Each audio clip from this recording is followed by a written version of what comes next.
A positive attitude never hurt. In my most sincere voice, I asked, "Can you tell me more about the Mayflower Society?" Doug managed a small smile.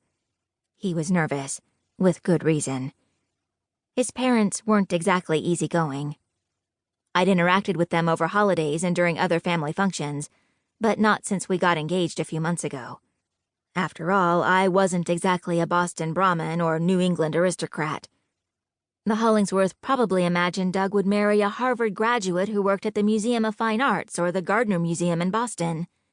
In other words, not a woman who mucked about in politics for a congresswoman in the House of Representatives, and somehow found herself involved repeatedly in high-profile murder investigations. "My parents have been members of the Mayflower Society for as long as I can remember," Doug explained. "The same group of friends has attended the annual meetings for decades. My father is the history buff, of course." My fiancé spoke the truth, which was more complex than it seemed.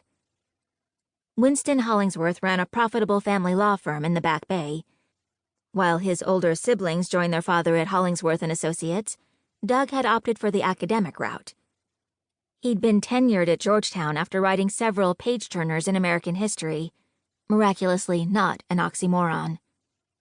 Doug's family celebrated his accomplishments with the restraint mastered by wealthy direct descendants of the New England Puritans. Outwardly giving a nod to his successes, they privately whispered it was a shame he hadn't become a lawyer. Doug's father loved his life as a prosperous Boston counselor and was proud of the renown he'd achieved, but he privately wished he'd chosen the same path as Doug and devoted his life to studying and writing about history. Not many knew Winston's secret. "How could I forget your dad's passion for history? He's lectured me about the Battle of Bunker Hill more times than I care to remember," I said. Doug grimaced. "Try to cut him some slack, Kit. He relishes these 4 days immersed in history more than anyone can imagine." "I don't understand why your father doesn't call it quits at the law firm and follow his passion. He's made more money than anyone could possibly spend." Doug's knuckles turned white as he gripped the steering wheel. "Do us all a favor and don't mention that idea around my mother." There were so many topics supposedly off-limits with the Hollingsworths, it would be safer not to speak at all. No mention of murder. No political chatter. No money talk. Perhaps it was time for a vow of silence. I immediately dismissed the idea. After all, I was a Capitol Hill staffer. If I wasn't talking, I didn't exist. Under regular circumstances, I could have excused myself repeatedly to attend to office business as the chief of staff for Representative Maeve Dixon from North Carolina. That would have definitely bought me serious time away from the Hollingsworths. But that excuse wasn't going to hold water this time. Maeve was thousands of miles away, happily visiting China on a congressional delegation trip. 12 hours ahead of D.C. time, she was too busy meeting with foreign ministers, cultural attachés, and other important people to send important assignments my way. Nope, I was flying solo. Rush hour traffic was headed in the opposite direction, with evening commuters escaping the city for their suburban neighborhoods in Virginia and Maryland.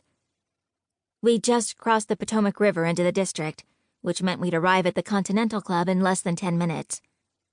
It was time to broach the prickliest topic of all, our impending nuptials. In my most upbeat voice, I said, "Your parents are paying for us to stay 2 nights at a private, posh club that's 7 miles from our condo. Do you want to tell me anything else about their motivations?" Doug kept his eyes on the road ahead. This was a sticking point, and he knew it. He pretended to focus on the traffic and ignored my question.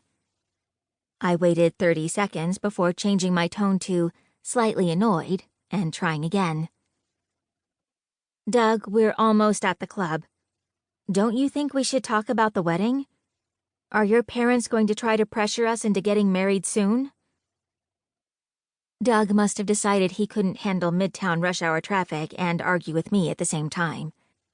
At 6:30, the restricted parking spots became available.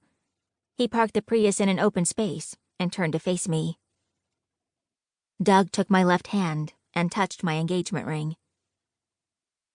"Would it be so terrible?"